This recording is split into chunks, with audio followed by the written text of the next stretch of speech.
खबर शामिल करते हैं आरिपाला से। आरिपाला से हमारे नुमाइंदे मोहम्मद शफीक फूल की रिपोर्ट के मुताबिक अगर जल्द इंसाफ ना दिया गया तो हम पाकपतन को चारों तरफ से बंद कर देंगे। चौधरी खालिद बशीर और फूल खान नियाजी का जिले इंतजामिया को पैगाम, आइए जानते हैं उनकी जुबानी।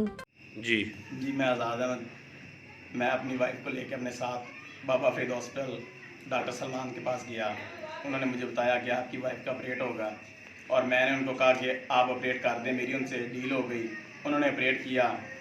मेरा बच्चा उन्होंने मुझे ला के दिया और मेरी बीवी को जब वो कमरे में लेके आए हैं वो बहुत ही बुरी हालत में, उसकी ब्लीडिंग बहुत ज़्यादा हो रही थी। मैंने डॉक्टर साहब से इसकी वजह पूछी। डॉक्टर साहब ने मुझे बताया कि ब्लड रुक जाएगा, तो अभी ताज़ा ऑपरेशन हुआ है, ये ब्लड वही है जो ऑपरेशन के दौरान निकला था।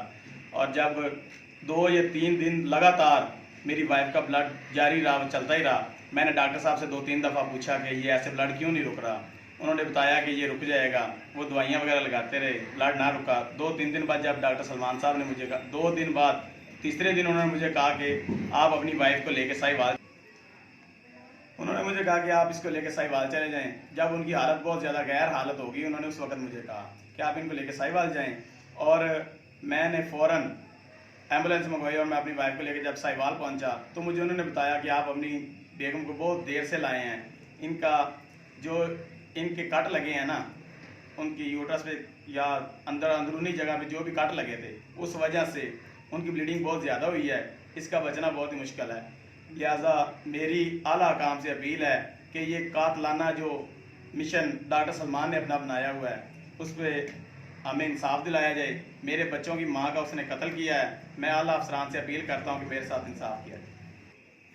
जी डॉक्टर सलमान साहब ने एक प्राइवेट हॉस्पिटल बनाया हुआ अपना, जिसमें वो ऑपरेशन करता है। ये सर्जन भी नहीं है, ठीक है। और ये काफ़ी ऐसे लोग जो उनके पास जाते हैं, ये उनका कत्ल ही करते हैं, क्योंकि ये सर्जन है ही नहीं। ये पैसों के लालच में ये सब काम कर रहा है और इसके खिलाफ सख्त कार्रवाई की जाए और आने वाले वक्त में किसी भी मजलूम की ऐसी हालत ना हो, इसके खिलाफ बहुत सख्त कार्रवाई की जाए और इनके खिलाफ मुकदमा दर्ज किया जाए।